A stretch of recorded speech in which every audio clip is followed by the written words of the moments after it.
لله رب العالمين والصلاة والسلام على سيد الأنبياء والمرسلين وعلى آله الطيبين الطاهرين وعلى من تبعهم بإحسان إلى يوم الدين. أما بعد، أعوذ بالله من الشيطان الرجيم. بسم الله الرحمن الرحيم. ولو أن قرآنا سيرت به الجبال أو قطعت به الأرض أو كلم به الموتى بل لله الأمر جميعا أفلم ييأس الذين آمنوا أن لو يشاء الله لهدى الناس جميعا ولا يزال الذين كفروا تصيبهم بما صنعوا قارعة أو تحل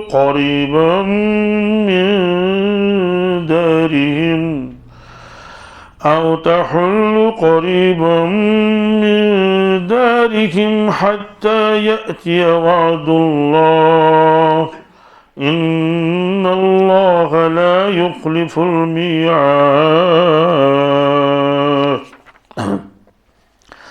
إن الله لا يخلف الميعاد.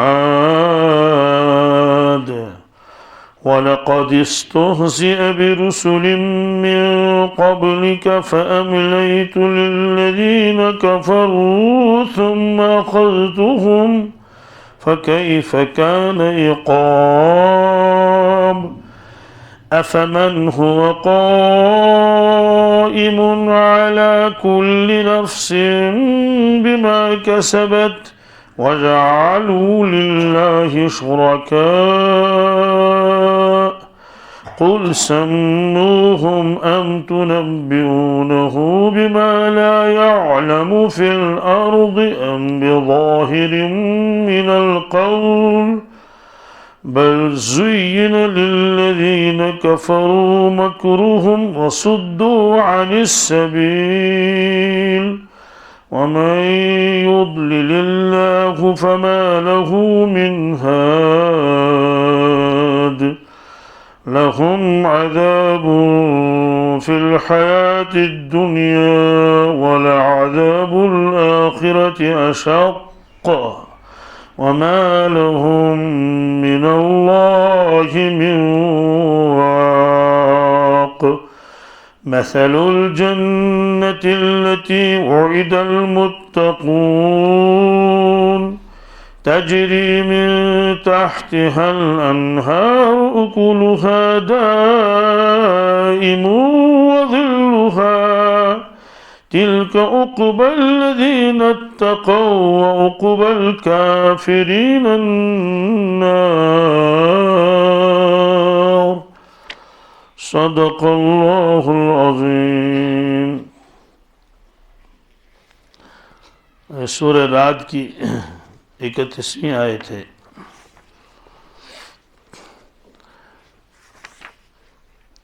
تین چیزوں کا مطالبہ کیا تھا مکہ شریف کے رہنے والے کفار نے.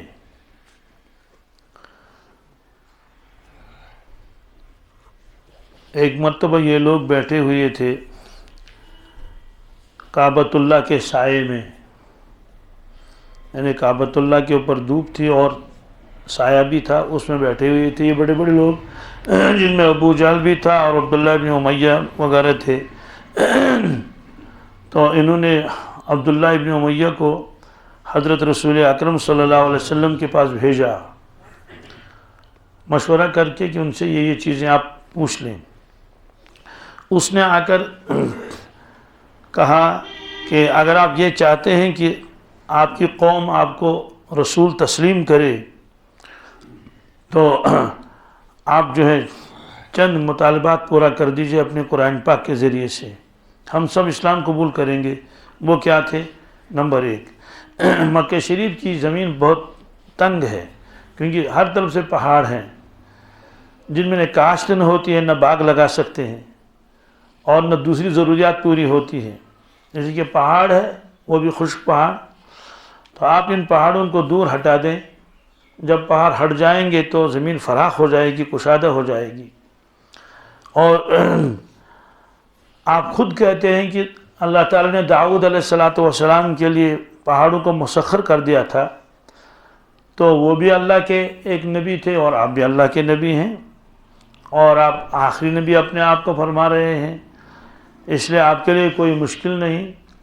تو ایک کام یہ آپ کر دیں کہ پہاڑ ہٹ جائیں گے تو ہم کھیتی کریں گے، جیسے مدینہ طیبہ میں کھیتی ہوتی ہے اور جیسے طائف میں ہوتی ہے، ایسے زمین کشادہ ہو جائے گی، چلنا پھرنا بھی آسان ہو جائے گا، رہنا سہنا آسان ہو جائے گا. اور مکہ شریف کی زمین واقعی ایسی ہے، کوئی بالکل جو ہے وہ پلین نہیں ہے، بس پہاڑ ہے پھر پہاڑ، ذرا سی زمین نکل پھر پہاڑ، بس یوں پہاڑ رکھ دیے اللہ تعالیٰ نے بہت سارے.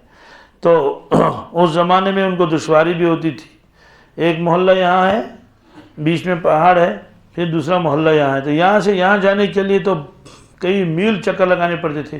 ادھر سے گھوم کے آئے، ادھر سے دوسری شکل ہے کہ پہاڑ پر چڑھو پھر دوسری طرف سے اتر جاؤ. تو اللہ کے نبی صلی اللہ علیہ وسلم نے ایک پیشنگوئی فرمائی، تب تک قیامت نہیں آئے گی جب نہ مکہ شریف کے اندر 3 چیزیں ظاہر نہیں ہوں گی. کتنی چیزیں؟ 3 فرمائی کہ نمبر 1، تب تک قیامت نہیں آئے گی جب تک مکہ شریف کے پہاڑ، جب تک مکہ شریف کے مکانات پہاڑوں سے زیادہ اونچے نہ ہو جائیں. یعنی جو پہاڑوں کی بلندی ہے، اونچائی ہے، تو یہ جو مکہ شریف ہے، یہاں میں جو مکانات بنائے جائیں گے وہ ان پہاڑوں سے اونچے ہو جائیں گے. پہاڑ نیچے ہے اور جو مکانات وغیرہ ہوٹل ان کی ہائٹ اس سے زیادہ ہے. یہ ایک آپ نے علامت بیان فرمائی، اور یہ علامت پوری ہو گئی کہ مکہ شریف کے جو ہوٹل ہیں، کسی میں 50 منزل ہیں، کسی میں 70 منزل ہیں، تو جب ان پر چڑھتے ہیں تو سارے پہاڑ نیچے نظر آتے ہیں، گویا کہ مکانات پہاڑوں سے اونچے ہیں. یہ آپ نے فرمایا الحمدللہ. اور یہ آپ نے اس وقت پیشن گوئی فرمائی کہ جس وقت یہ وہم و گمان میں بھی نہیں تھا کہ دنیا میں ایسا مکان بھی بنایا جائے گا کہ پہاڑ نیچے ہو اور مکان اس سے اونچا ہو. اس زمانے تو بس زیادہ سے 1 منزل 2 منزل اور کیا، تو اب تو سینکڑوں منزلیں بن رہی ہیں. یہ ایک آپ نے.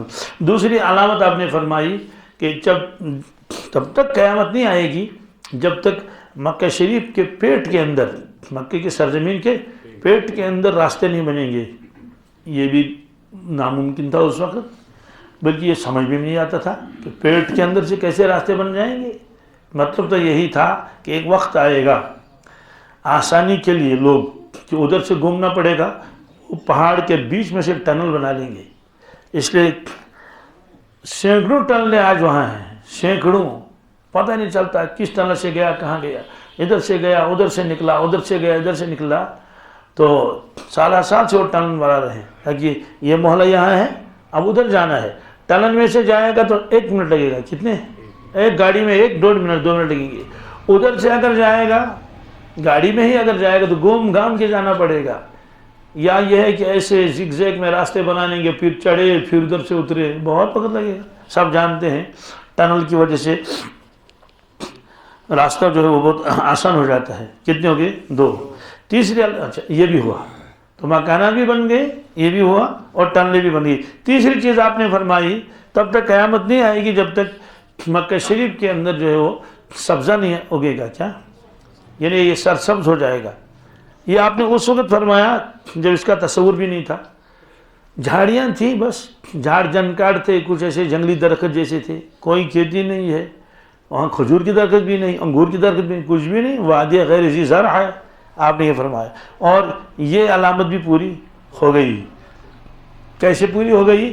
جگہ جگہ انہیں پارکیں بنائی، جگہ جگہ مٹی کی دور سے لائے، تو اور اس میں جو ہے وہ اب باقاعدہ ملازم لگے ہوئے ہیں اور ہر وقت اس میں پانی لگا رہیں گے، گرمی زیادہ ہے.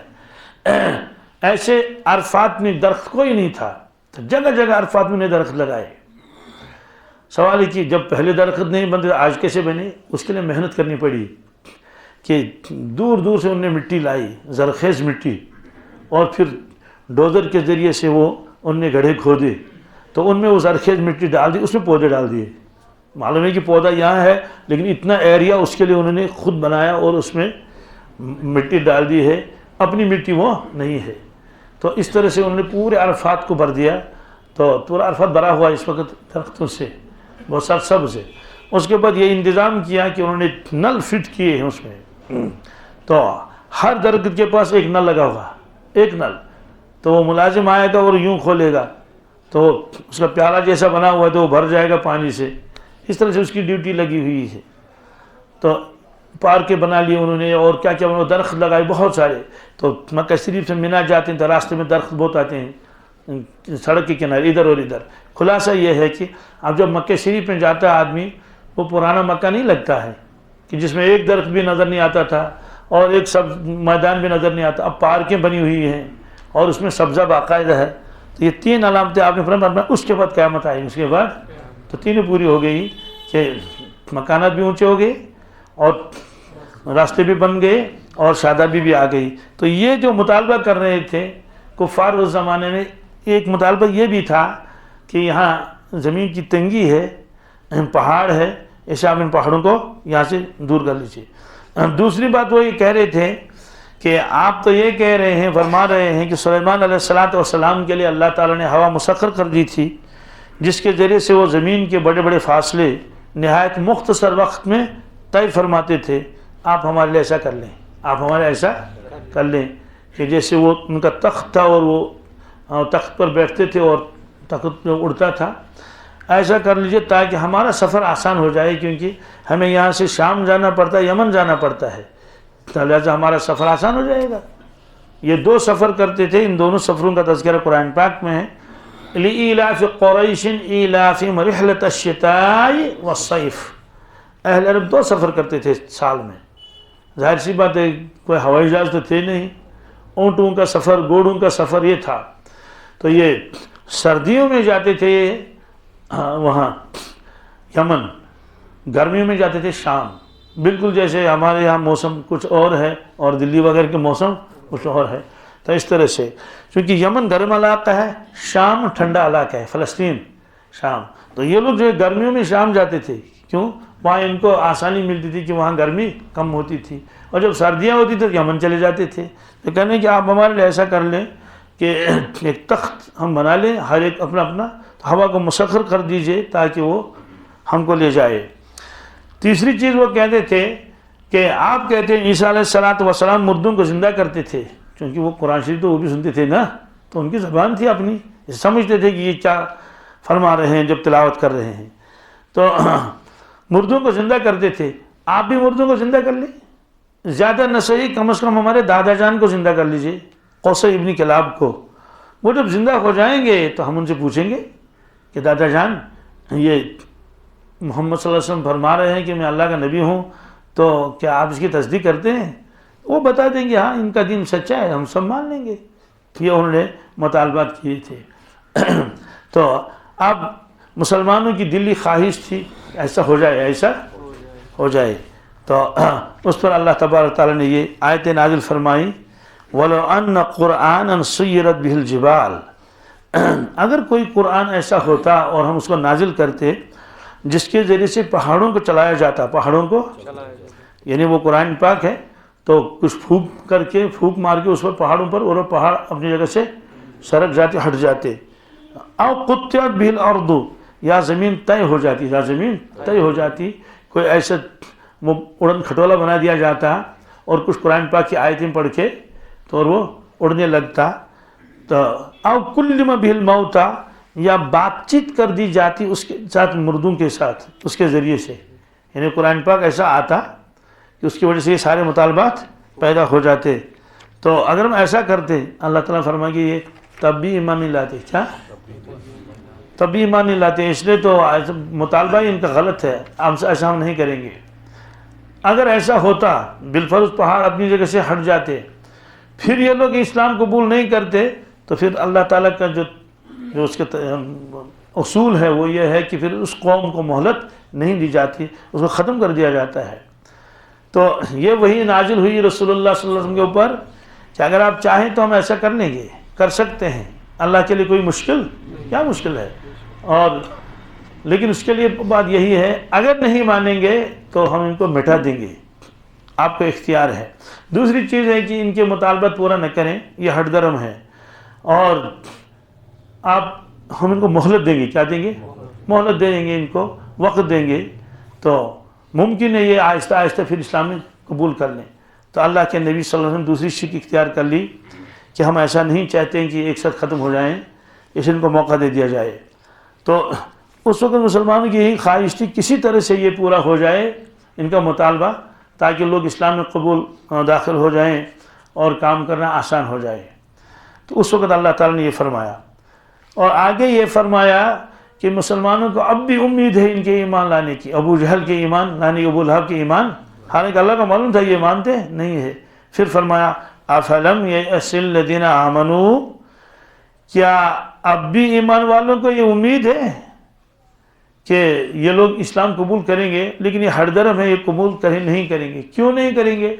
کہ انہوں نے بہت سارے معجزات دیکھے اور رسول اللہ صلی اللہ علیہ وسلم کی زندگی دیکھی، تو تب بھی اس نے قبول نہیں کیا ایمان، یہاں تک کہ چاند کے 2 ٹکڑے بھی ہو گئے۔ پھر اللہ نے فرمایا ختم اللہ علی قلوبہم ختم اللہ علی قلوبہم وعلی سمعہم وعلی ابصارہم غشاوہ، فرمایا اللہ نے ان کے دلوں پر مہر لگا دی ہے۔ مہر، تو جب کسی چیز کے اوپر مہر لگا دی جاتی ہے اور تھیلا بند کر دیا جاتا ہے، اوپر سے سیل لگا دیتے ہیں، تو اندر والی چیز باہر نہیں آتی، اور باہر والی چیز ہم اندر ڈالیں گے وہ اندر نہیں جا سکتی۔ جیسے بوتل کے اوپر آپ نے اس کا اوپر بند کر لیا اور ڈھکن پورا مضبوط بند کر لیا، اور اوپر سے لاش بھی لگا دی، اس میں پورا بند کر لیا، تو یہ بس یہ ایسے ہم نے ان کے دلوں کو بندر کر دیا۔ جو کفر اور شرک ان کے دلوں میں ہے وہ وہی رہے گا، ادھر سے جب اسلام کی تعلیم ڈالیں گے وہ وہاں جانے والی نہیں ہے۔ وہ خود کہتے تھے قلوبنا غلف، یہ یہود بھی کہتے تھے ارے ہمارے دل تو غلف ہیں، غلف کی معنی تھے یہ اس میں ہے، پردے کے اندر ہے۔ بہرحال یہ فرمایا ایمان والے اب بھی امید رکھتے ہیں، لیکن یہ بات پوری نہیں ہوگی۔ افلم یئس الذین آمنوا، کیا نا امید نہیں ہے وہ لوگ؟ نہیں، اب بھی نا امید نہیں، امید ہے ان کو جنہوں نے ایمان لائے۔ کیا اللہ یشاء اللہ، اگر اللہ چاہے لہدی الناس جمیعا، سب کو ہدایت فرماتے۔ مطلب تو یہ ہے کہ اللہ تعالیٰ فرماتے ہیں زبردستی میں ایمان ان سے قبول کرنا چاہیے، فوراً کریں گے، ایسی نشانی میں اتاروں گا کیا، سب مجبور ہو جائیں گے۔ لیکن اتنی نشانیاں کیا کام ہیں؟ اللہ کے نبی صلی اللہ علیہ وسلم ایسا کلام سنا رہے ہیں، اس نے فرمایا کہ اب ان کو فی الحال رہنے دیں، البتہ تھوڑا تھوڑا عذاب ان کو ہوتا رہے گا، ایک ساتھ ہم ان کو مٹائیں گے نہیں، کبھی ایک طرح سے، کبھی دوسرے طرح سے، کچھ دوسری طرح سے۔ وَلَا يَزَالُ الَّذِينَ كَفَرُوا تُصِيبُهُمْ بِمَا صَنَعُوا قَارِعَةٌ، اور جن لوگوں نے کفر کیا برابر پہنچتا رہے گا ان کو ان کے گناہوں کی وجہ سے، کرتوتوں کی وجہ سے کوئی نہ کوئی حادثہ، کوئی نہ کوئی، یعنی ختم بالکل ہو جائے نہیں، کوئی ایک حادثہ آئے گا، دوسرا حادثہ آئے گا، کچھ نہ کچھ حادثات آ جائیں گے، شاید اس کی وجہ سے کچھ نرم پڑ جائیں اور اپنے ان گناہوں سے، کفر شرک سے توبہ کریں۔ قرآن پاک میں بھی ہے کہ دوسری جگہ اللہ تبارک تعالیٰ کبھی کبھی گناہوں کی وجہ سے تھوڑی سی سزا دیتے ہیں انسان کو، وہ تنبیہ ہوتی ہے کہ اس کی وجہ سے یہ واپس آ جائے۔ اگر واپس آ گیا تو نور علی نور، اور اگر واپس نہیں اللہ تعالیٰ بچائے تو پھر اس سے زیادہ اس کے اوپر عذاب آ جاتا ہے۔ فلولا اذ جاءہم بأسنا تضرعوا ولکن قست قلوبہم، اللہ تعالیٰ فرماتے ہیں لوگوں نے جب گناہ کیے اور میں نے تھوڑا سا پکڑا ان کو، کان کھچائی کی، کان بالکل نہیں نکالا، کھچائی کی، تو انہوں نے رویا کیوں نہیں؟ کیا؟ اور انہوں نے معافی کیوں نہیں مانگی؟ ایسا کرنا چاہیے تھا، لیکن ایسا نہیں کیا۔ ولیکن قست قلوبہم، ولیکن ان کے دل اور سخت ہو گئے۔ دوسری جگہ اللہ تعالیٰ فرماتے ہیں وَمَا أَصَابَكُم مِّن مُّصِيبَةٍ فَبِمَا كَسَبَتْ أَيْدِيكُمْ وَيَعْفُو عَن كَثِيرٍ، اے دنیا کے انسانوں، دنیا میں جو تکلیف تم کو پہنچتی ہے وہ تمہارے گناہوں کی وجہ سے ہوتا ہے۔ مقدر والی بات تو ہے ہی، لیکن عام طور سے جو ناگہانی آفتیں آتی ہیں، کہیں جو ہے وہ سیلاب آ جاتا ہے، کہیں بھونچال آ جاتا ہے، فرماتے ہیں کہ اس میں تمہارے گناہوں کا دخل ہے۔ لیکن وَيَعْفُو عَن كَثِيرٍ، اللہ تبارک تعالیٰ بے شمار گناہوں کو ویسے ہی معاف کر دیتا ہے، اس پر پکڑ کرتا نہیں ہے، تو تھوڑی سی پکڑ کر لیتے ہیں اور یہ اسی لیے ہوتا ہے کہ تاکہ بندہ ہوشیار ہو جائے اور اس کو سمجھ میں آ جائے کہ کیا ہو رہا ہے، یہ تو واپس آئے۔ فرمایا کہ اسی طرح سے اہل عرب کو ہم تھوڑا تھوڑا تھوڑا کر کے ان کو آزمائش میں ڈال دیں گے، اور کوئی نہ کوئی حادثہ آتا رہے گا۔ او تحل قریبا من دارہم، یا وہ حادثہ اترے گا ان کے نزدیک، ان کے گھروں سے، یعنی کبھی بھونچال آئے گا، کبھی کچھ اور ہو گیا، کوئی کچھ اور ہو جائے گا۔ حتیٰ یاتی وعد اللہ، یہاں تک کہ اللہ کا وعدہ آ جائے گا۔ مطلب تو یہ ہے کہ جنگیں ہو جائیں گی، بدر ہوا، احد ہوا، خندق ہوا، اسی طرح صلح حدیبیہ ہوا۔ صلح حدیبیہ کے موقع پر بھی پھر اس کے بعد سرایہ ہوئی۔ سرایہ کہتے ہیں اس میں جس میں حضرت خود تشریف نہیں لے گئی، غزوہ اس جنگ کو کہتے ہیں جس میں رسول اللہ صلی اللہ علیہ وسلم خود تشریف لے گئے ہوں، جیسے غزوہ احد ہے، غزوہ خندق وغیرہ، اور یہ وعدہ برابر ہو گیا۔ یہ پیشن گوئی فرمائی تھی اللہ تبارک تعالیٰ نے۔ یہ پیشن گوئی کب پوری ہوئی؟ 8 سال کے بعد۔ کتنے؟ 8 سال یا اس سے کچھ زیادہ، یعنی ہجرت کے بعد 8 سال آپ تشریف لے گئے مدینہ طیبہ، پھر یہ مختلف جنگیں ہو گئی۔ اس کے بعد سن 8 ہجری میں آپ صلی اللہ علیہ وسلم تشریف لائے اور 10,000 صحابہ کے ساتھ اور مکہ شریف کو فتح کیا۔ یہ فرمایا حتیٰ یاتی وعد اللہ، یہاں تک کہ اللہ کا وعدہ آ جائے گا۔ اس سے پہلے کچھ مصیبتیں ان کو آ جائیں گی۔ ان اللہ لا یخلف المیعاد، اللہ تبارک تعالیٰ اپنے وعدے کے خلاف نہیں کرتے ہیں۔ اللہ تعالیٰ کے کام دھیرے دھیرے ہوتے ہیں۔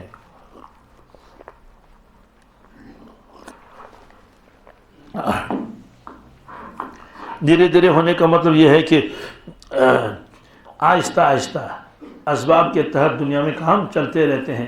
اللہ تعالیٰ کو یہ بھی قدرت تھی 1-2 سال میں ہی مکہ فتح ہوتا، ایسا نہیں، ایسا آہستہ آہستہ ہو جائے گا، تو مکہ شریف بھی فتح ہو گیا۔ اس نے فرمایا جو وعدہ اللہ تعالیٰ کرتا ہے وہ ہو کر رہتا ہے۔ اس کے بعد فرمایا اللہ تبارک تعالیٰ نے رسول اللہ صلی اللہ علیہ وسلم کو، ان کو دکھ ہوتا تھا جب لوگ ان کا مذاق اڑاتے تھے۔ کیا کہتے ہیں کہ ان کے پاس تو کھانے نہیں، کیوں نہیں کہتے ہم اللہ کا وہی آتی ہے نازل، کیوں ان پہ خزانہ کیوں نہیں آتا؟ کیا کوئی بھاگ ان کو اللہ تعالیٰ کیوں نہیں دیتا ہے؟ تو اس طرح سے تو اللہ تعالیٰ نے فرمایا کہ یا رسول اللہ صلی اللہ علیہ وسلم آپ رنجیدہ نہ ہو جائیں۔ آپ سے پہلے جتنے بھی انبیاء علیہ السلام آئے ہیں تو ان کے ساتھ یہ معاملہ ہوا ہے، لوگ ان کو مذاق کرتے تھے اور ان کا ٹھٹھا کرتے تھے۔ حضرت نوح علیہ السلام نے 950 سال تک تبلیغ فرمائی، اس کے بعد اللہ کے حکم سے انہوں نے کشتی بنائی گاؤں والوں کے سامنے، یہ نہیں کہ چوری چوری کہیں کسی جگہ انہوں نے کشتی بنائی، نہیں، بالکل بستی کے سامنے لکڑیاں لائی گئی، اور حضرت کے جو وہ تھے مومنین وہ آتے تھے، کیونکہ کشتی بہت بڑی بنانی تھی 3 منزلہ۔ لوگ آتے تھے کہتے نوح علیہ السلام آپ کے کیا کر رہے ہیں؟ انہوں نے کہا کہ ہم کشتی بنا رہے ہیں۔ کہ کیوں؟ کہا سیلاب آئے گا۔ انہوں نے کہا تو یہاں تو پینے کے لیے بھی پانی کی کمی ہے، سیلاب کہاں سے آئے گا؟ کوئی کہتا تھا کہ متا سرت نجارن، کہ ابھی تک تو آپ نبی تھے، آپ ترخان کب بن گئے؟ کیا اس طرح سے مذاق کرتے رہتے ہیں۔ حضرت نے فرمایا ٹھیک ہے، کم مذاق کرتے رہو، بس تمہارے مذاق کا میں کوئی جواب نہیں، فَسَوْفَ تَعْلَمُونَ، ان قریب پتہ چل جائے گا۔ تو اللہ تعالیٰ فرماتے ہیں وَلَقَدِ اسْتُهْزِئَ بِرُسُلٍ مِّن قَبْلِكَ، یا رسول اللہ صلی اللہ علیہ وسلم یقیناً مذاق اڑایا گیا، ٹھٹھا کیا گیا انبیاء علیہ السلام کے ساتھ، من قبل کے جو آپ سے پہلے تشریف لائے ہیں، لہذا آپ وہ زیادہ رنجیدہ نہ ہوں، یہ اصول پیچھے سے چلا آ رہا ہے پہلے سے۔ فَأَمْلَيْتُ لِلَّذِينَ كَفَرُوا، تو سوال ہے کہ مذاق کریں گے کسی کے ساتھ تو فوراً عذاب آنا چاہیے۔ اللہ تعالیٰ فرماتے ہیں میں تو ڈھیل دیتا ہوں۔ کیا؟ ہاں، کبھی ایسا بھی ہوتا ہے فوراً عذاب بھی آ جاتا ہے، لیکن عام طور سے انبیاء علیہ السلام کے بارے میں ڈیل ہی کا معاملہ رہا۔ اور ہمارے قاری صاحب ایک واقعہ سنا رہے تھے کسی بزرگ کا، دہلی کا واقعہ، کہ وہ چل رہے تھے، بارش برسی تھی تو اس کے چپل سے چھینٹیں آتی تھی ادھر ادھر سے وغیرہ ہوئی، تو ایک صاحب جا رہے تھے، اس کے ساتھ کوئی خاتون تھی صاف کپڑے لگا کر سفید، تو اس کے چپل سے جو وہ چھینٹیں اڑ گئی تو وہ اس لیڈی کی کپڑوں پہ آ گئی، ساتھ چل رہے تھے، تو جوان کو غصہ آیا تو اس نے بزرگ سے کہا کہ انہوں نے کہا میرا اس میں کوئی قصور نہیں، میں معافی مانگتا ہوں۔ اس جوان نے پھر بھی تھپڑ مارا، تو بہرحال حضرت نے کچھ نہیں کہا، چلتے گئے۔ آگے تھوڑی دیر کے بعد وہ ہوٹل میں چڑھے دونوں، کوئی ناشتہ وغیرہ کرنا ہے، تو وہاں جو گیلری سی بنی ہوتی ہے، ورنڈا سا بند ہوتا ہے، وہاں وہ گیا وہاں، اور کیا دیکھ رہا تھا پتہ نہیں، اچانک وہ نیچے گر گیا دھڑام سے. سب لوگ جمع ہو گئے، وہ جو لیڈی اس کے ساتھ تھی کون تھی، تو اسے کہا کہ بھائی اس کو کیا ہوا؟ انہوں نے کہا یہ اوپر سے گر گیا. تو اس نے کہا کہ یہ گرا نہیں، مجھے ایسا لگتا ہے کہ فلاں شخص جو تھا تو اس نے اس کو گرایا ہے. تو اس نے بتائی تھوڑی دیر ہوئی تھی. خلاصہ یہ ہے کہ اس کو پکڑ کے لائے حضرت کو، وہ ولی اللہ تھی. انہوں نے کہا کہ آپ نے اس کو گرایا. اس نے کہا استغفر اللہ لا حول ولا قوت الا باللہ، یہ تو اوپر سے گرا، میں تو جا رہا تھا. تو لڑکی نے کہا نہیں، انہی کا کچھ نہ کچھ یہ ہے. تو حضرت نے فرمایا کہ کوئی بات نہیں، میں نے کچھ نہیں کیا.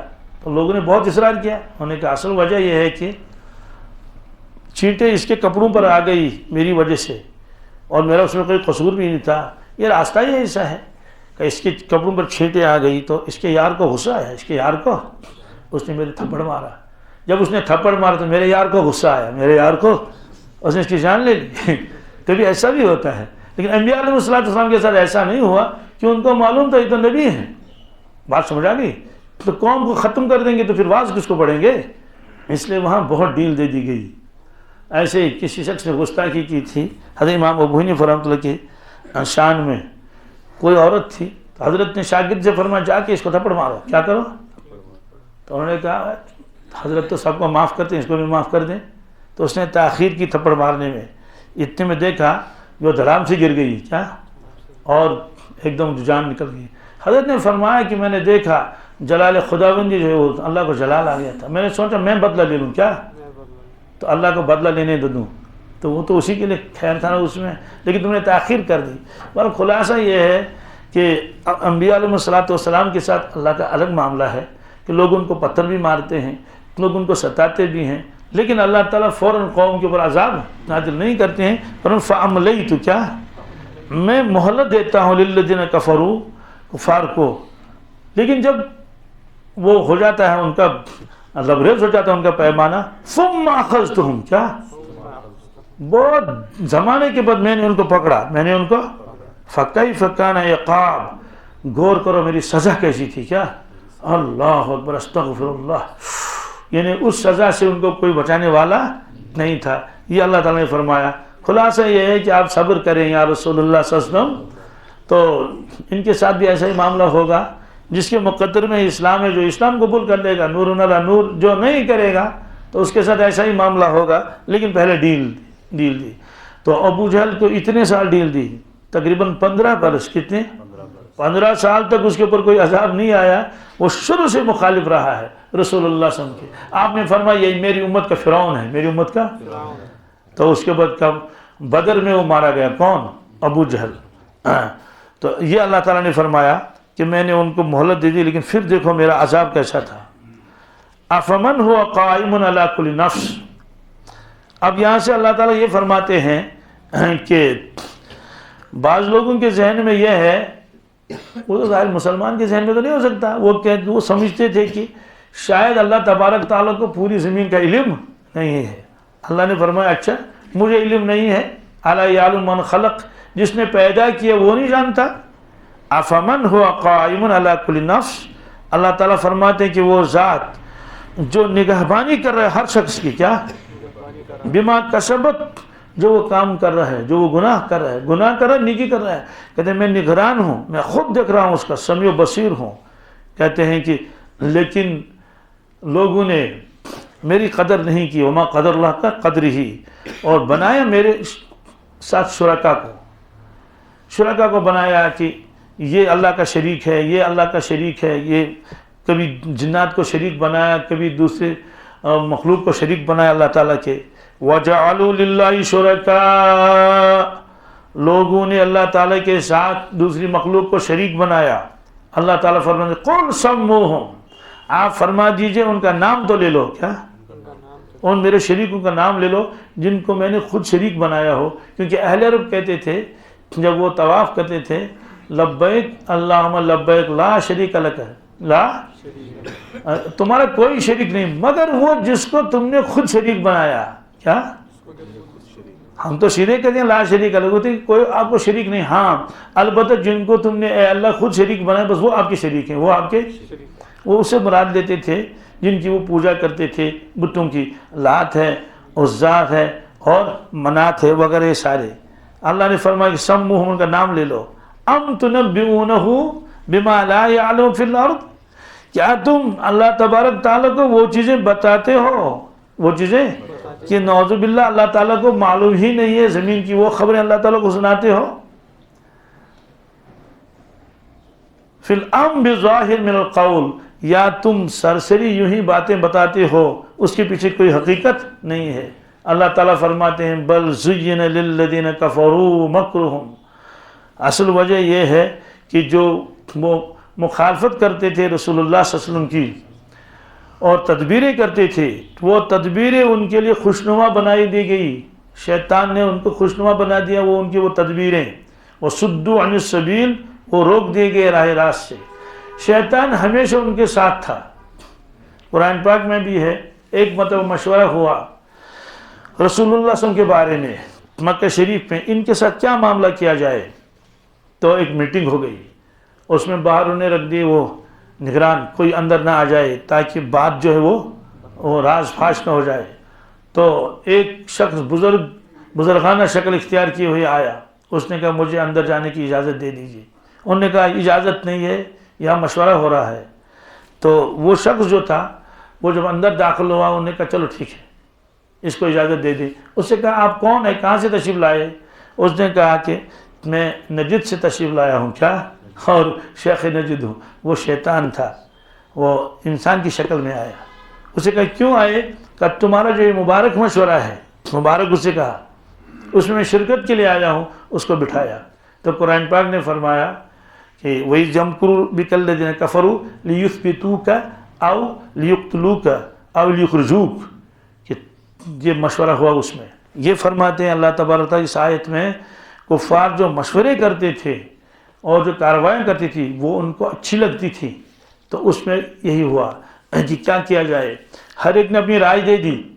کسی نے کہا کہ ان صاحب کو ہم جلا وطن کر دیں گے، کیا ان کو یہاں سے نکالیں گے، کسی دوسرے ملک میں چلے جائیں، دوسرے شہر میں چلے جائیں۔ تو ٹھیک ہے، ایسا بھی ہے۔ تو شیطان نے کہا بالکل نہیں، ایسا نہیں کرنا۔ کیوں؟ کہ اگر آپ نے ایسا کیا تو اس شخص کو اللہ تعالیٰ نے ایک کشش دی ہے، یہ جہاں جائیں گے ضرور لوگ متاثر ہو جائیں گے، تو یہ پھر وہاں ایک جماعت بنا کے تمہارے پر حملہ کریں گے، اس لیے ایسا بالکل نہ کرنا۔ کہا چلیے دوسری بات یہ ہے کہ ان کو قید کریں گے مکہ شریف میں، یہ کسی مکان میں ان کو بند کر دیں گے تو بس تاکہ تبلیغ نہ کر سکیں۔ شیطان نے کہا یہ بھی نہیں۔ کہا کیوں؟ کہ جتنے بھی ان کے ماننے والے ہیں صحابہ ہیں، اپنی جانوں سے زیادہ پیارے ان کی جان ہے، تو وہ تو لے جائیں گے ان کو نکال کے، اور وہ ہوگا اور یہ ہوگا، یہ بھی نہیں۔ اس کے بعد ابو جہل نے کہا کہ میری رائے یہ ہے ہر قبیلے کا اور ہر محلے کا ایک ایک جوان آ جائے، یہ جمع ہو جائیں گے بہت سارے، 20-30 جتنے بھی، تو پھر بیک وقت حملہ کریں رسول اللہ صلی اللہ علیہ وسلم پر، ایک ساتھ ان کو شہید کر دیں۔ تو اس سے کیا ہوگا؟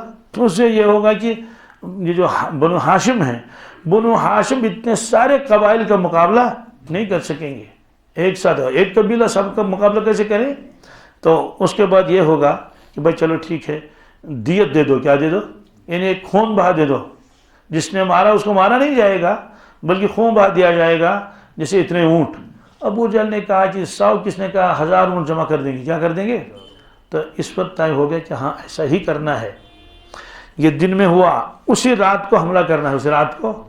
تو حضرت جبریل علیہ السلام تشریف لائے اور اللہ کے نبی صلی اللہ علیہ وسلم کو سب کارروائی بتائی کہ ایسا ہوگا، ایسا انہوں نے کیا۔ تو ٹھیک ہے، تو ابو بکر صدیق کے پاس دن میں تشریف لے گئے، وہ حیران ہو گئے، اس وقت حضرت کہاں اتنی گرمی میں؟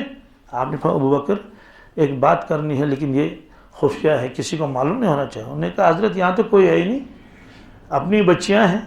اچھا سنو، مجھے ہجرت کا حکم آیا ہے۔ کیا؟ آج رات کو مجھے جانا ہے۔ انہوں نے کہا حضرت میرے لیے کیا حکم ہے؟ آپ میرے ساتھ ہوں گے۔ آپ میرے ساتھ؟ تو بس یہ بتا کے رکھ دیا ان کو اور خود تشریف لائے۔ اب مغرب سے پہلے حضرت علی رضی اللہ تعالیٰ کو بلایا، ان کو یہ نہیں بتایا ہم کو کہاں جانا ہے، صرف ابو بکر صدیق کو، کیوں ان کو ساتھ لینا تھا نا، ان کو بتا دیا کہ یہاں کچھ چیزیں ہیں، امانتیں ہیں کن لوگوں کی، امانتیں کچھ ہیں، یہ فلاں کی امانت ہے، یہ فلاں کی امانت ہے، تو اس کو آپ دیکھ لیں۔ پھر اس کے بعد جب اور رات کا وقت ہوا تو حضرت علی سے فرمایا رضی اللہ عنہ کہ آپ اس پر بیٹھیں گے، میری چارپائی پر آج آپ سو جائیں۔ تو یہ نہیں فرمایا میں کہاں جاؤں، بس آپ یہ کریں۔ انہوں نے کہا ٹھیک ہے۔ تو اب جب آدھی رات کے آس پاس کا وقت ہوا تو یہ سارے مشرکین آ گئے اور انہوں نے گھیراؤ کیا مکان کا، حضور صلی اللہ علیہ وسلم کی دولت خانے کا، لیکن اندر داخل نہیں رہے، حملہ نہیں کیا، بلکہ کہا کہ یہ جب نکلیں گے، کیا نکلیں گے نا باہر، تو پھر اچانک ان پر حملہ کریں گے، کیونکہ معلوم تھا یہ رات کو اٹھتے ہیں تہجد کے وقت، یہ تو وہ بھی جانتے تھے، اس لیے وہ رہے اس میں۔ تو اللہ کے نبی صلی اللہ علیہ وسلم نکلے، اللہ تعالیٰ نے وہی نازل فرمائی کہ آپ سورہ یاسین کی تلاوت کریں۔ آپ سورہ یاسین کی تلاوت کر رہے تھے، وَجَعَلْنَا مِن بَيْنِ أَيْدِيهِمْ سَدًّا وَمِن خَلْفِهِمْ سَدًّا فَأَغْشَيْنَاهُمْ فَهُمْ لَا يُبْصِرُونَ، اور آپ نے ایک مٹھی ایسے اٹھائی ریت کی، وہاں ریت ہے وہ، یہ ایسے پھینکا، یہ تو عقل تو کہتی ہے کہ ادھر کو ریت پھینکیں گے تو ادھر ہی جائے گی، لیکن یہ معجزہ تھا۔ تو چاروں طرف وہ ریت بکھر گئی اور ہر ایک کی آنکھوں میں چلی گئی، ہر ایک کے۔ تو ظاہر سی بات ہے جب آنکھوں میں ریت جائے گی تو آدمی آنکھیں بند کرتا ہے اور یوں ملتا رہتا ہے، یوں کرتا رہتا ہے۔ تو جب سبوں کے آنکھوں میں ریت چلی گئی اللہ کے حکم سے، تو ایک کو دوسرے کی خبر نہیں، ایک کو، تو وہ سب یوں کر رہے ہیں، ہاتھوں کو یوں کر رہے ہیں، مسل رہے ہیں اپنے آنکھوں کو یوں، کیونکہ اتنے میں حضرت تشریف لے گئی، حضرت تشریف لے گئے، آگے انتظار میں تھے ابوبکر صدیق، تو چلے گئے بہرحال۔ پھر یہاں کیا ہوا؟ یہاں یہ ہوا کہ جب بہت دیر ہو گئی، بہت دیر ہو گئی، جو وقت ان کے تہجد کا تھا وہ بھی ختم ہو گیا۔ جب دیکھا حضرت تو آپ تشریف نہیں لائیں، اس لیے وہ دروازہ توڑ کے کیا کر لیا، اندر چلے گئے، دروازہ یوں کر دیا، اندر گئے، اب تو حملہ کریں گے۔ لیکن جب دیکھا کہ وہاں حضرت تو نہیں، وہاں تو حضرت علی ہیں رضی اللہ تعالیٰ عنہ، ان کے ساتھ ان کا کوئی وہ نہیں تھا۔ انہوں نے کہا کہ وہ کہاں گئے، محمد صلی اللہ علیہ وسلم کہاں گئے؟ انہوں نے کہا ہمیں معلوم نہیں۔ بہرحال آگے لمبا واقعہ ہے، مجھے صرف یہ بتانا ہے کہ اللہ تعالیٰ فرماتے ہیں کہ یہ جتنی بھی کارروائیں کرتے ہیں یا رسول اللہ صلی اللہ علیہ وسلم آپ کے خلاف، ان کو یہ اچھی لگتی ہیں، کیا شیطان ان کو خوشنما کر کے دکھا دیتا ہے۔ بل زُيِّنَ لِلَّذِينَ كَفَرُوا مَكْرُهُمْ، کہتے ہیں ان کی تدبیریں ان کو اچھی لگتی ہیں، وَصُدُّوا عَنِ السَّبِيلِ، اور اس کی وجہ سے ان کو اللہ کے راستے سے روک دیا گیا، یہ اللہ کے راستے اور صراط مستقیم پر چلنے والے نہیں ہیں۔ وَمَن يُضْلِلِ اللَّهُ فَمَا لَهُ مِنْ هَادٍ، اور جو آدمی ہٹ درم ہو اور جس کو اللہ تعالیٰ گمراہ کرے گا اس کو کوئی ہدایت دینے والا نہیں ہوتا ہے۔ لَهُمْ عَذَابٌ فِي الْحَيَاةِ الدُّنْيَا، ان کے لیے دنیا کی زندگی میں بھی عذاب ہے، کیا ہے؟ چونکہ قوم نوح کے بھی عذاب آ گیا، قوم لوط پر عذاب آ گیا، قوم اور سمود اور قوم ہود سب پر آ گیا، قوم عاد پر عذاب آ گیا ان کے اوپر۔ فرمایا کہ یہ تو دنیا کا عذاب ہے، وَلَعَذَابُ الْآخِرَةِ أَشَقُّ، آخرت کا عذاب تو بہت زیادہ سخت ہے، استغفر اللہ، اس کا کوئی دنیا میں اندازہ بھی نہیں لگا سکتا۔ تو ان کے اوپر کون سا عذاب آ گیا؟ یہ جو ہردرم تھے، ابو جہل وغیرہ، ان کے اندر دنیا میں یہ عذاب آ گیا کہ یہ مارے گئے۔ تو یہ فرمایا کہ آخرت کا عذاب بہت سخت ہے جس کا کوئی تصور بھی نہیں کر سکتا۔ وَمَا لَهُم مِّنَ اللَّهِ مِن وَاقٍ، ان کے لیے اللہ تعالیٰ سے کوئی بچانے والا وہاں نہیں، کون بچائے گا؟ چلے گئے اسی میں، عذاب میں گرفتار ہو گئے، بچانے کون آئے گا؟ ایمان والوں کے لیے تو دھمکی قرآن پاک میں ہے، ایمان والوں کے لیے اگر گڑبڑ کیا، یا ایھا الذین آمنوا قوا انفسکم واہلیکم نارا وقودھا الناس والحجارہ، اے ایمان والو اپنے آپ کو اور اپنے علیال کو بچاؤ آگ سے، جس آگ کا ایندھن انسان ہے اور پتھر ہیں، علیہا ملائکۃ غلاظ شداد، اس جہنم کے اوپر جو فرشتے ہیں وہ غلاظ بھی ہیں شداد بھی ہیں۔ غلاظ کے معنی آتے ہیں بے رحم، کیا کوئی رحم نہیں، شداد کے معنی زبردست طاقتور، لا یعصون اللہ ما امرہم، جو اللہ نے ان کو حکم دیا اس کی وہ نافرمانی نہیں کرتے، وَيَفْعَلُونَ مَا يُؤْمَرُونَ، جو حکم دے وہ کرتے۔ مطلب تو یہ ہے کہ اگر فرشتے آئے عذاب کرنے کے لیے اور مردہ چیخے گا چلائے گا معافی دے دیجیے تو وہ کہے گا ٹھیک ہے معاف کر دیں گے اس کو، کیا بہت عذاب ہو گئے اس کو، فرماتے ہیں کہ وہ معاف نہیں کریں گے۔ وہ معاف کیوں؟ وہ معاف نہیں کریں گے، ان کو تو جو حکم ملا ہے وہی کریں گے، تو جب پھر کون آئے گا وہاں مدد کرنے کے لیے؟ کوئی مدد کرنے کے لیے نہیں آئے گا۔ ایک روایت میں کہ جو عذاب کرتا ہے قبر میں فرشتہ وہ اندھا اور بہرا ہے کیا؟ یا تو اس کا مطلب حقیقتاً اندھا بہرا ہے، یا مطلب تو یہ ہے کہ جیسے اندھے کو کچھ بھی نہیں دکھائی دیتا، وہ عذاب کرتا رہے گا، اس کو کوئی رحم کرم نہیں آئے گا، اور اس کی چیخے گا، پکارے گا۔ چیخ پکار کی وجہ سے بھی تو کسی ظالم کا دل تو نرم ہو جاتا ہے۔ فرماتے ہیں کہ چیخ پکار کتنی کرے گا، فرشتوں کا دل کبھی نرم نہیں ہوگا۔ چونکہ یہ تذکرہ کیا تھا اللہ تعالیٰ نے کفار کا، اور قرآن پاک کا یہ اصول ہے کہ جہاں تذکرہ کیا جہنم کا فوراً جنت کا، فوراً جہاں نافرمانوں کا تذکرہ کیا فوراً فرما برداروں کا۔ فرما برداروں کے لیے کیا ہے؟ مثل الجنت التی وعد المتقون، اس جنت کی شان جس کا وعدہ کیا گیا ہے اللہ تعالیٰ سے ڈرنے والوں کے لیے۔ کس کے لیے؟ خدا ترسم سے۔ کیا شان ہے اس کی؟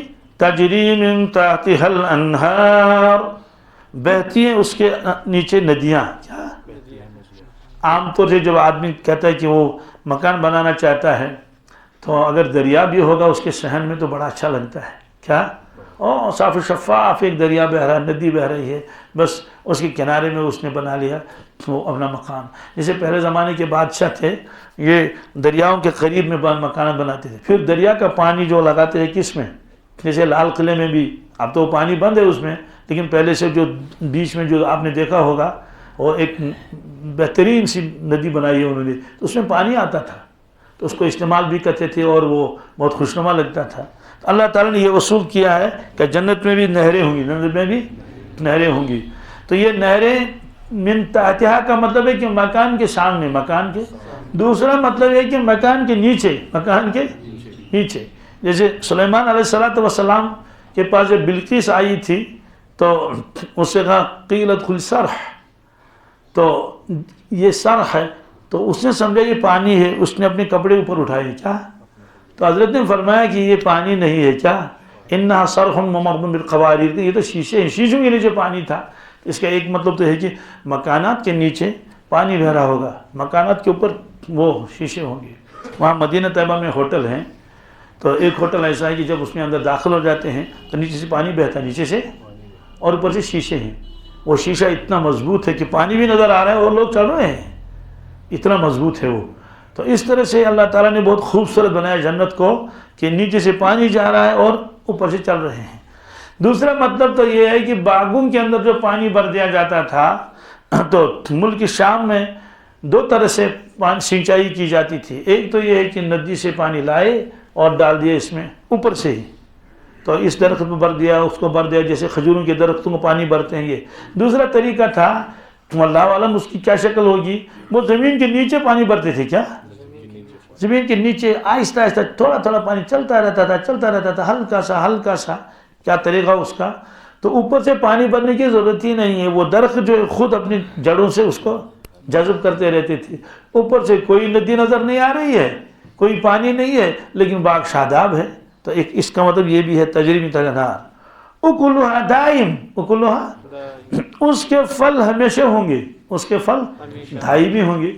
سوال، دائمی تو یہاں بھی ہے؟ کہتے ہیں نہیں، یہاں سال میں ایک مرتبہ پھل دے گا کوئی درخت، پھل اتارا، اللہ خیر صلاح بیٹھو اب چپکے سے، سال بھر تک کے لیے انتظار کرنا پڑے گا سیب کے لیے اور ناشپاتی کے لیے اور دوسری چیزوں کے لیے، لیکن وہاں دائمی ہوں گے۔ اس کا مطلب ہے کہ اس کا موسم کبھی ختم ہی نہیں ہوگا۔ لا مقطوعۃ ولا ممنوعہ، قرآن پاک نے فرمایا کہ جنت کے میوے کبھی ختم نہیں ہوں گے اور کوئی روک ٹوک بھی نہیں ہوگی، جو جہاں جاؤ، جتنا کھانا ہے کھا لو۔ ایک مرتبہ نماز پڑھا رہے تھے، ظہر کی بھی روایت ہے لیکن صلاۃ الکسوف کی بھی روایت زیادہ ہے۔ کسوف کا مطلب ہے کہ سورج گرہن، سورج کو گرہن لگ گیا تھا اور آپ نے صحابہ کرام کو جمع فرمایا مسجد میں، لمبی نماز پڑھائی، لمبے رکوع کیے، اس میں جو بالکل آپ کے ساتھ میں تھے پہلی صف میں، ان کا بیان یہ ہے کہ اللہ کے نبی صلی اللہ علیہ وسلم نماز کے دوران تھوڑا ایک قدم آگے بڑھے، ایک قدم، اور ایسے کسی چیز کو آپ نے پکڑنا چاہا لیکن پھر ایسے رہے، کبھی پیچھے قدم چلے، یہ بخاری میں کئی جگہ روایت ہے، پیچھے چلے، نماز ختم ہوگی، دعا وغیرہ بھی ہوگی، جو بھی تھا، تو صحابہ کرام نے عرض کیا یا رسول اللہ صلی اللہ علیہ وسلم آج ہم نے ایک ایسی چیز دیکھی جو اس سے پہلے نہیں دیکھی. حضرت نے فرمایا کیا؟ کہ ایک دم آگے بڑھے پیچھے ہٹے اور دست مبارک آگے بڑھایا پھر رکھا. فرمایا کہ ہاں اللہ تعالیٰ نے آج اس محراب میں جنت اور جہنم دونوں کو لایا تھا. کیا؟ جب جنت ہمارے سامنے آئی اور اس کے کھوشے انگور کے کھوشے گچھے، تو میں نے ارادہ کیا کہ میں ایک گچھا اسے توڑ لوں تو نماز کے دوران ہی ادھر رکھ دوں پھر نماز شروع کر دوں. اس کے بعد آپ کو دکھا دوں یہ جنت کا خوشہ ہے. لیکن اس میں پھر مجھے منع کیا گیا کیا ایسا نہ کریں، یا یہ کہ میں نے خود ہی کہا یہ مناسب نہیں ہے. کیوں مناسب نہیں؟ صحابہ کرام کھا لیتے جنت کے انگور دنیا میں ہی، جیسے غیب کے انگور کبھی کبھی آتے تھے خبیب کے پاس. فرمایا کہ اس کا اثر یہ ہے کہ اگر ہم اس کو توڑیں گے تو جتنے دانے توڑیں گے اسی وقت دوسرے دانے لگ جائیں گے. جتنے توڑیں قیامت تک ختم ہی نہیں ہوگا. قیامت تک یہ تو ایک آزمائش آ جائے گی میری امت کے اوپر. اس لیے میں نے کہا کہ مناسب نہیں ہے. تو فرمایا کہ وہاں کے میوے ہمیشہ ہوں گے. آپ نے خود فرمایا کہ جنتی پھل توڑے گا، کوئی بھی پھل، چاہے سنترا ہو، چاہے سیب ہو، ناشپاتی ہو، انگور ہو، یوں توڑا، بس توڑنے کی دیر ہے اسی جگہ اللہ نے دوسرا لگا دیا. کیا لگا دیا؟ کیونکہ وہاں یہ نظام نہیں ہے کہ پہلے پھول آئیں گے پھر شگوفے ہوں گے، بات سمجھے، پھر وہ ہوگا، کچھ نہیں. پھر پنکھڑیاں ہوں گی، ایک دم وہ جنت بن جائے گا اسے، اور بڑے بڑے میوے ہوں گے، بڑے عجیب عجیب. ایک شخص نے کہا حضرت انگور کتنا بڑا ہوگا؟ کیا اگر کوا چلے گا 100 سال؟ کیا ہے سوال؟ اتنا بڑا انگور ہوگا تو کھائے گی کیسے؟ کہتے ہیں ہوگا تو بڑا، لیکن جنتی جتنا اس کو چھوٹا تصور کرے گا اتنا اس کے ہاتھ میں آئے گا، اتنا اس میں، وہ تو عالم ہی دوسرا ہے. فرمایا کہ اکلھا دائم، اس کے پھل تو ہمیشہ ہیں، وظلھا، اس کا سایہ بھی ہمیشہ ہے. کیا دنیا میں سایہ ہمیشہ نہیں ہوتا ہے نا بھائی؟ ابھی ہم یہاں بیٹھے ہوئے ہیں تو سورج سایہ ہے، لیکن سورج ڈل گیا سایہ بھی ڈل گیا، کیونکہ وہاں سورج نہیں ہے.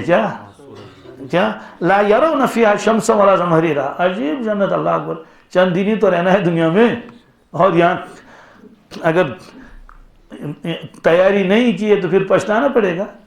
ان تقول نفس یا حسرت علی ما فرط فی جنب اللہ.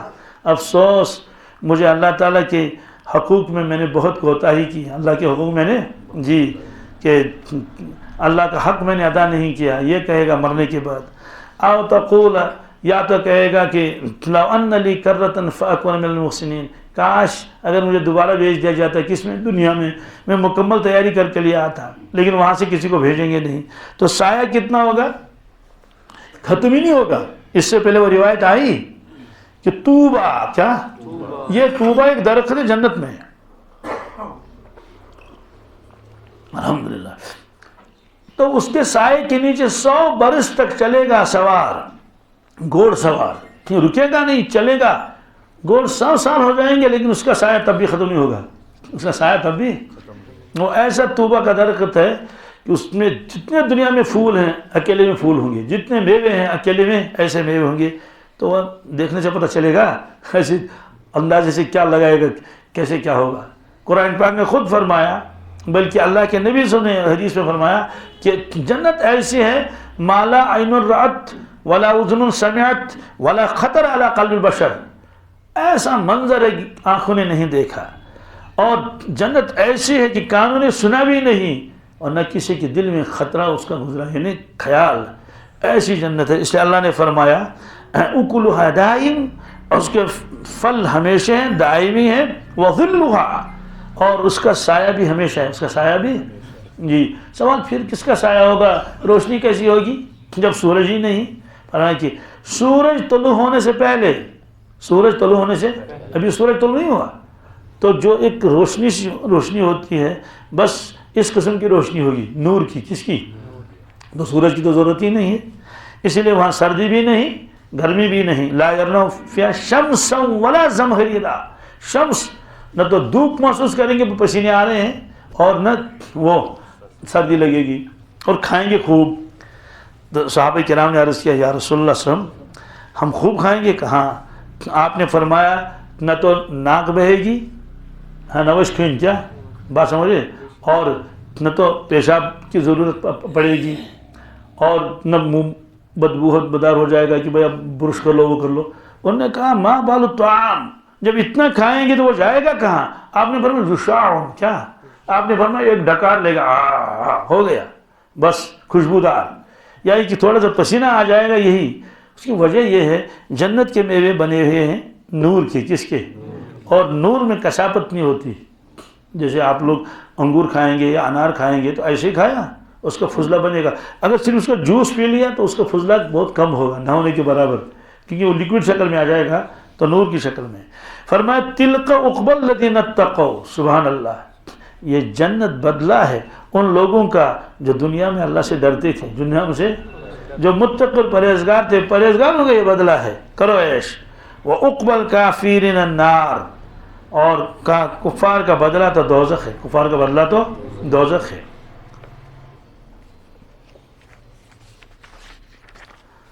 یہ تو یہاں تک تھا ان کا بیان. یہاں کے بعد یہود اور نصارہ کا بیان ہے، دونوں کا. اس کی آیتیں پڑھیں گے، صرف ترجمہ کریں گے، آگے تشریح آئے گی. والذین آتیناہم الکتاب یفرحون بما انزل الیک. اللہ تعالیٰ فرماتے ہیں اہل کتاب کی دو قسمیں ہیں. کیا؟ ایک ان میں جو متقی پرہیزگار ہیں، جیسے عبداللہ بن سلام، جب انہوں نے سنا کہ اللہ کے نبی صلی اللہ علیہ وسلم کے اوپر وحی نازل ہوئی بہت خوش ہوئے. کیا؟ اللہ فرماتے ہیں والذین آتیناہم الکتاب، جن لوگوں کو ہم نے کتاب دی، یفرحون، بہت خوش ہیں، بما انزل الیک، اس وحی کی وجہ سے جو آپ کے اوپر یا رسول اللہ صلی اللہ علیہ وسلم نازل فرمائی. ومن الاحزاب من ينکر بعضہ، لیکن ان کے فرقے بہت ہیں. ان کے فرقے، جی نصارہ کے بہت فرقے ہیں. آپ نے خود فرمایا 72 فرقے ہیں. کن کے؟ جی اہلی کتاب کے، بنی اسرائیل کے. فرمایا کہ ان میں ایسے ہیں من ينکر بعضہ، جو انکار کریں گے اس قرآن پاک کا. قل انما امرت ان اعبد اللہ، آپ صاف فرما دیجئے مجھے اللہ کا حکم ملا ہے کہ میں اللہ کی بندگی کروں. ولا اشرک بہ، اس کے ساتھ کسی کو شریک نہ. الیہ ادعو، میں خود اسی کی طرف لوگوں کو بلاتا ہوں. والیہ مآب، اور اس اللہ کی طرف بلاتا ہوں اور مجھے اللہ ہی کے پاس جانا ہے. بہرحال اس میں تذکرہ آئے گا نصارہ کا کہ ان کے اندر کتنے فرقے تھے اور انہیں کیا کیا کیا، کس طرح سے مناظرہ کیا رسول اللہ صلی اللہ علیہ وسلم کے ساتھ. اللہم لک الحمد کلہ ولک الشکر کلہ، اللہم لک الحمد کما ینبغی لجلال وجہک وعظیم سلطانک.